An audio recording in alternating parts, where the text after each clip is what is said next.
Christ, always saying, it is not my time. It is not yet my time.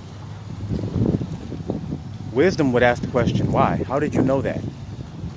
How did you know when it was and wasn't your time?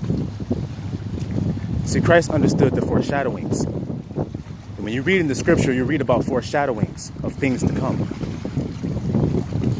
They are like preparing you for future things that are going to come in your life. And each one of us has these foreshadowings. None of us live without them. They prep us and give us forewarning.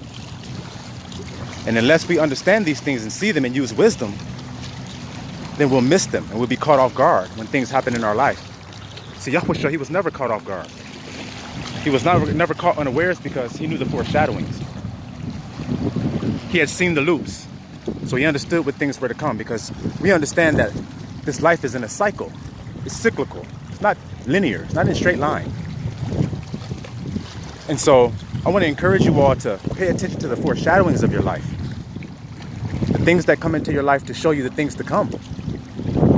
See, because if you've been in a relationship and you've broken up with that person, and you get into another relationship and you break up with that person, and you get into another relationship and you break up with that person, and you break up with that person, you break up and you just keep breaking up and you go through these cycles, you're not jumping out of the loop. You're not seeing the cycles. You're not seeing the foreshadowings of things to come. You understand that? You're just going by happenstance, coincidence. But see, we know that Abba Yah is in control of all things. There is no coincidences with the Most High Yah. He does all things. He creates the good and the evil, the light and the dark. He kills and he makes alive. So we understand that Abba Yah is in control of all things. And he's constantly warning you so that you don't have an excuse in the end. You can't say, I didn't know.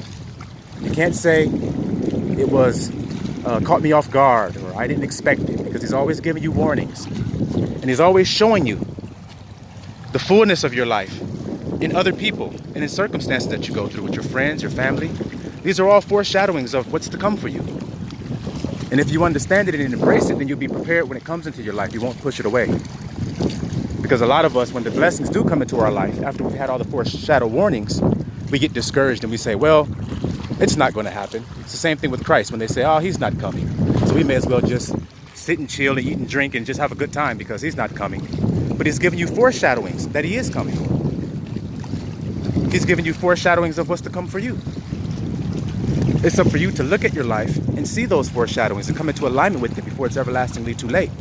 So you can jump out of those loops and be set free by the truth. See, because the foreshadowings are just partial truths.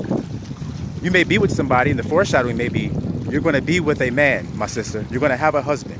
But the man you're with now, he may take care of you. He may do things for you, but he's not really loving you. So it's a foreshadowing of a husband that you are going to have in the future once you jump out of the loop of the lies. Once you don't accept that anymore. See, because Abba Yah gives us what we ask for. Ask and ye shall receive, he says. He's a loving father. He doesn't, what does he say? He says, if you ask for a fish, am I going to give you a serpent? You see? So it's the same way we live. It's the same things that we do with our children. We give them what they ask for. And sometimes what they ask for is not good for them. And you say, no, no, no, no, no. And they just insist on having it. So you give it to them so that they may learn that that's not what they needed.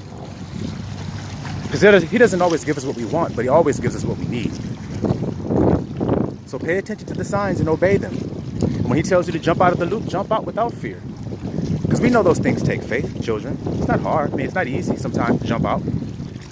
You know, everybody that jumped out of an airplane wasn't happy when they did it. They weren't excited when they did it. They were adrenaline rushed. They were afraid, some of them, but they did it. They overcame those fears. You understand? So the same goes for us, guys. It's time to drop the fears and jump out of the loops and jump into our truth, okay? Shalom, Yisrael.